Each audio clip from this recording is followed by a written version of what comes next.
यदि आप दिल्ली में 2008 के पहले से रह रहे हैं तो आपको याद होगा कि इससे पहले सर्दियों में कभी इतना बुरा हाल नहीं होता था।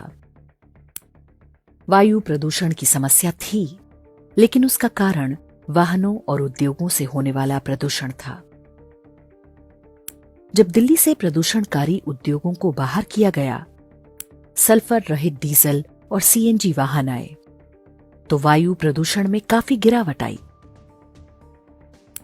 सर्दी के मौसम में थोड़ी समस्या होती थी, लेकिन इतनी भी नहीं कि सांस लेना कठिन हो जाए। पंजाब, हरियाणा, राजस्थान, दिल्ली और पश्चिमी यूपी के किसान पहले भी पराली जलाते थे, लेकिन 2008 के बाद अचानक ऐसा क्या हो गया कि हर साल सर्दी के मौसम में दिल्ली गैस चेंबर बनने लगी। दिल्ली में वायु प्रदूषण के संकट को समझने के लिए कुछ बातों को जानना आवश्यक है। ये वो कारण हैं जिनकी कोई चर्चा नहीं होती। किसी का ध्यान इस ओर ना जाने पाए, इसके लिए बड़े योजनाबद्ध तरीके से हिंदुओं को निशाना बनाया गया। बताया जाने लगा कि वायु प्रदूषण दिवाली मनाने, हवन करने और शवदाह के कारण हो रहा है, लेकिन असली वजह कुछ और ही थी। इंटरनेट पर सर्च करें तो पाएंगे कि 2006 के बाद अचानक ऐसी रिपोर्ट्स छपने लगी कि पंजाब और हरियाणा में भूजल अर्थात ग्राउंड वाटर तेजी से सूखता जा रहा है। खेती किसानी संकट में है। ये बात सही है कि पंजाब, हरियाणा और देश के कई हिस्सों में भूजल का स्तर नीचे गिर रहा था, लेकिन उस अभियान का फोकस समस्या का हल ढूंढने में नहीं था। इन मीडिया रिपोर्ट्स के पीछे का असली खेल आपको इस वीडियो के अंतिम हिस्से में पता चलेगा।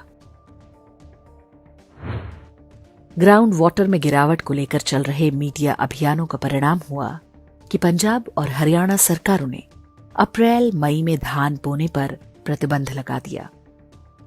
धान बुआई का ये सीजन भी नहीं है, क्योंकि काफी गर्मी होती है। फिर भी पंजाब और हरियाणा के किसान बड़े बड़े ट्यूबवेल से पानी खींचकर धान बुआई शुरू कर देते थे। अब पंजाब और हरियाणा में अगर कोई किसान अप्रैल मई में धान बोता है तो उस पर जुर्माना लगता है। अब किसान जून के अंतिम भाग में धान की रुपाई करते हैं, जिससे धान की फसल देर से अर्थात दिवाली के आसपास तैयार होने लगी।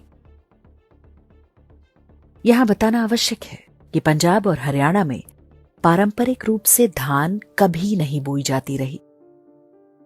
यहां गेहूं की खेती प्रमुखता से होती है, लेकिन हरित क्रांति या ग्रीन रेवोल्यूशन के कारण किसानों को अपने खेतों से एक और उपज लेने का विकल्प मिल गया। हरित क्रांति के अंतर्गत किसानों को शक्तिशाली ट्यूबवेल, उर्वरक और नई प्रजाति के बीज मिल रहे थे। दूसरी तरफ दिल्ली से लेकर हरियाणा और राजस्थान तक अरावली के पहाड़ों और जंगलों की कटाई पूरे जोर शोर से चल रही थी। दक्षिणी दिल्ली के वसंत कुंज में 90 के दशक के अंत तक घने जंगल और पहाड़ियां हुआ करती थीं। जंगल काटकर मॉल, होटल और कॉलोनियां बनवाई जा रही थीं। अरावली के पहाड़ों का पत्थर दिल्ली और आसपास के शहरों में बिल्डिंग और सड़कें बनाने के काम आ रहा था। अरावली रेंज के पहाड़ों का ये विनाश बिना ये सोचे हो रहा था कि उत्तर भारत में हवाओं का पैटर्न कैसे मौसम के साथ बदलता है। अक्टूबर नवंबर तक हवा का बहाव उत्तर से दक्षिण की तरफ हो चुका होता है, जबकि मॉनसून के आखिरी यानी अगस्त सितंबर तक हवाएं पश्चिम से पूरब की तरफ बह रही होती हैं। मैप में देखें तो पंजाब और हरियाणा दोनों ही राज्य दिल्ली से ऊपर की तरफ यानी उत्तर में हैं।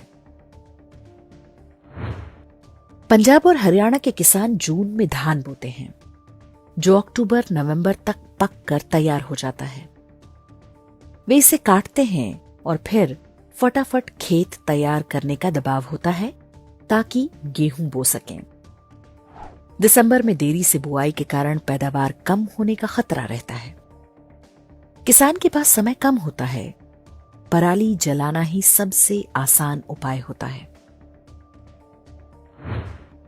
वीडियो के आरंभ में हमने बताया था कि कैसे पंजाब और हरियाणा के घटते ग्राउंड वाटर के बारे में मीडिया में प्रायोजित रिपोर्ट्स छपवाई जा रही थी। इनमें बताया जाता था कि धान की रोपाई में पानी बहुत लगता है, इससे पंजाब और हरियाणा रेगिस्तान बनते जा रहे हैं। पहले समस्या पैदा की गई और फिर उसका हल बताया जाने लगा। कहा गया कि किसानों को चाहिए कि वे धान की जगह मक्का बोएं। इसमें पानी की जरूरत नहीं पड़ती और ये जल्दी तैयार हो जाती है। अमेरिकी मल्टीनेशनल मॉन्सेटो ने मक्का के हाइब्रिड बीज बाजार में उतार दिए। मक्के की बुआई को फसल विविधता या क्रॉप डाइवर्सिटी के रूप में प्रचारित किया गया। मक्का बोने वाले किसानों को प्रोत्साहन राशि भी घोषित की गई। लेकिन तमाम प्रयासों के बाद भी पंजाब और हरियाणा के किसानों ने धान के बदले मक्के की बुआई को नहीं अपनाया। जून तक धान की रोपाई पर प्रतिबंध का परिणाम है कि सर्दी शुरू होते ही पंजाब और हरियाणा के खेतों का धुआं दिल्ली का दम घोंट देता है। फसल चक्र के साथ ये खिलवाड़ क्यों और कैसे हुआ? इसका उत्तर आप ऐसे समझ सकते हैं कि बड़ी बड़ी कंपनियां अपने व्यापारिक हित में सरकारी नीतियां बदलवा लेती हैं। इसके बदले में सरकारी अधिकारियों, नेताओं, जजों और मीडिया को अलग अलग तरीके से उपकृत किया जाता है। जिन दिनों ये सब हो रहा था, तब केंद्र में सोनिया मनमोहन की सरकार हुआ करती थी।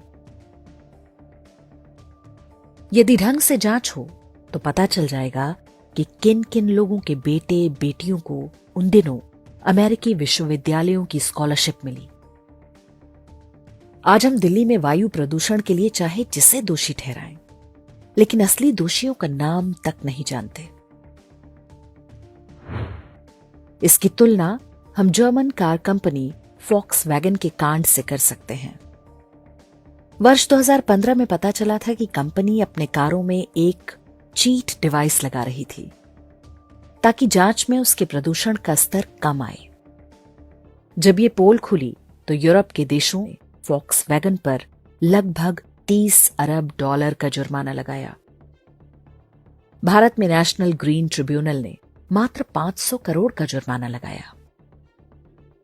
फॉक्सवैगन कंपनी ने सुप्रीम कोर्ट में अपील की, जहां मामूली सजा पर भी रोक लगा दी गई। जिस कंपनी के करोड़ों अरबों डॉलर बच रहे हों, वो भारत के किसी भ्रष्ट माननीय को क्या 2-4 बोरे नोट नहीं दे सकती, या उसके बेटे बेटियों को अमेरिका में सेटल नहीं करा सकती। इसके आगे हम कुछ और नहीं कह सकते। दर्शक स्वयं समझ लें। दिल्ली और आसपास के इलाकों को गैस चैम्बर बनने से बचाया जा सकता है। इसके लिए कुछ उपाय आवश्यक हैं। Punjab preservation of subsoil water act 2009 और Haryana preservation of subsoil water act 2009 को खत्म करना होगा। इन्हीं दोनों कानूनों के जरिए किसानों को अप्रैल-मई में धान बोने पर रोक है। अप्रैल में धान की खेती से ग्राउंड वाटर लेवल कम हो रहा है, तो उसके लिए बड़े पैमाने पर कुएं, तालाब खुदवाने होंगे। साथ ही रेन वाटर हार्वेस्टिंग की सहायता लेनी होगी। किसान अप्रैल-मई में धान बोलेंगे तो सितंबर तक उनकी फसल तैयार हो जाया करेगी। फिर गेहूं की बुआई के लिए ज्यादा वक्त मिलेगा। पराली जलाएंगे भी तो धुआं दिल्ली की ओर नहीं आएगा, क्योंकि तब हवाओं की दिशा अलग होती है।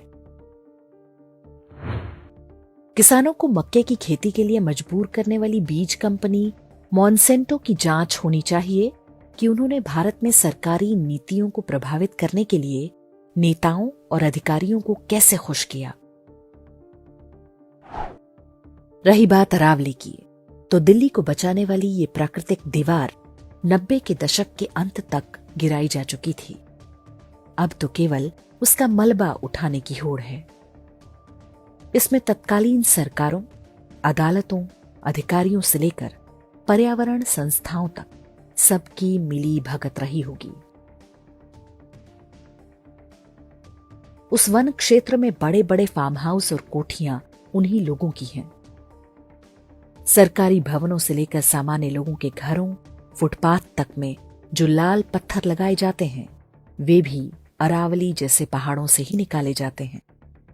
वो सब बंद होगा, तभी बची कुची अरावली बच पाएगी।